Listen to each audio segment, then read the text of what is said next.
Femi Odunlade, a librarian with a love for forgotten stories, stumbles upon the Eye of Kweku in a dusty archive crate. The gemstone pulses faintly, and Femi feels an urge to keep it secret.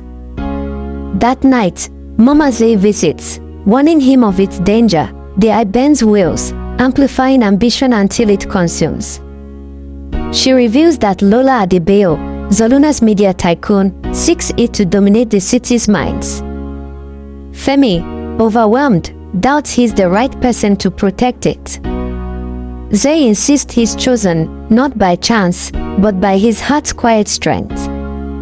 Femi's identity quest begins. Can he rise beyond his self-doubt? Femi meets Nia Komao and Kofi Mensah, friends who sense his unease.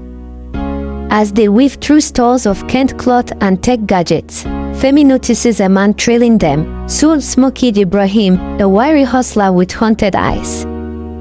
Nia hacks a street camera, revealing Smokey works for Lola's enforcers.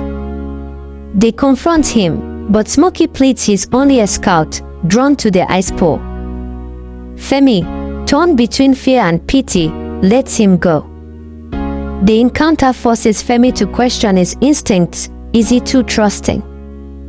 Meanwhile, Kofi boasts he'd fight anyone for Femi, hiding his own fear of being irrelevant. Mama Zuri introduces Femi's group to Wale Odunlade, a scarred ex-soldier living off the grid. Wale reluctantly agrees to guide them to the city's edge, where the eye can be destroyed in the volcanic furnaces of Mount Jara. Wale's past unravels. He's the last of the Odunlade clan, once Zaluna's moral compass, but he fled after failing to stop corruption. His identity struggle, coward or leader, clashes with Femi's uncertainty. Nia and Kofi bicker over strategy, revealing their own insecurities. Nia feels like a tool, not a person. Kofi fears his all talk. Zuri gathers allies to decide the eye's fate.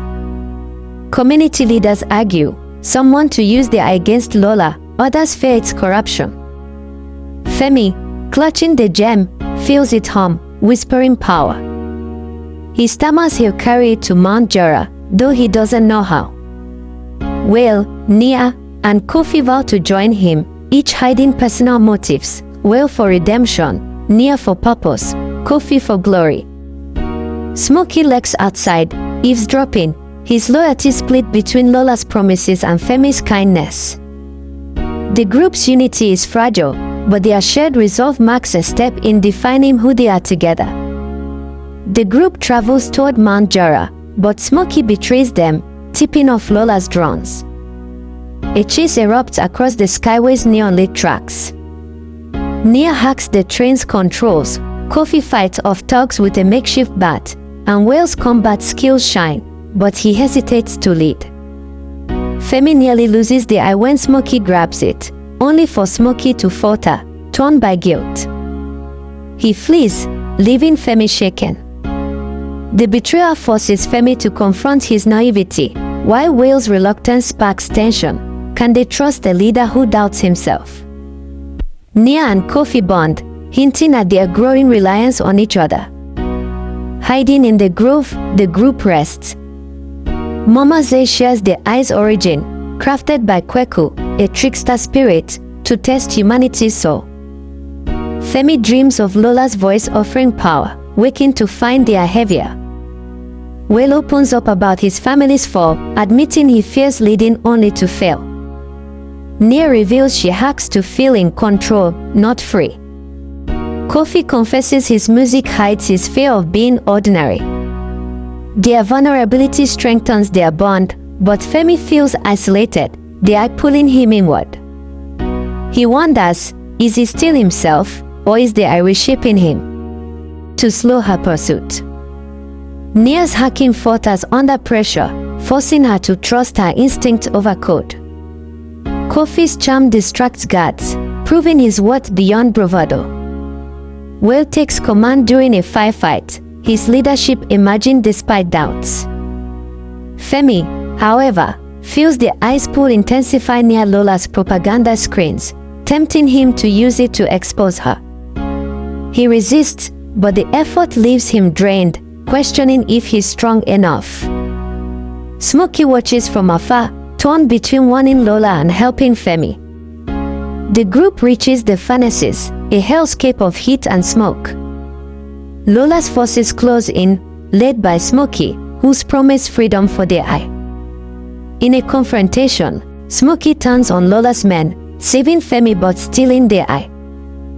Femi chases him to the furnace's edge, pleading with Smokey's better side.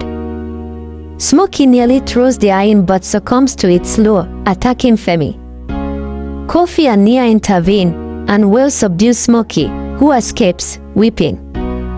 Femi, exhausted, doubts he can finish the journey, but his friend's faith in him rekindles his resolve. Lola launches a media campaign, framing the group as terrorists. The city riots, and the group fights to reach the furnaces again. Wale rallies Zaluna's citizens, embracing his Ogolai legacy to inspire hope. Nia shuts down Lola's broadcast, finding confidence in her choices. Kofi's music calms the crowd, his voice a beacon of unity.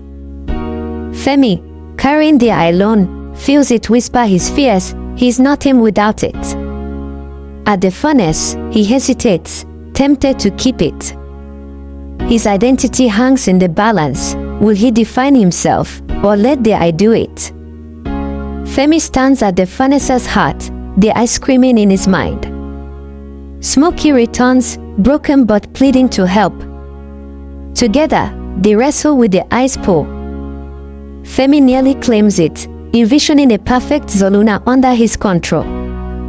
But memories of his friends, Wale's strength, Nia's trust, Kofi's heart anchor him. He hurls the eye into the flames, collapsing as it melts. Lola's influence crumbles, and Zaluna begins to heal.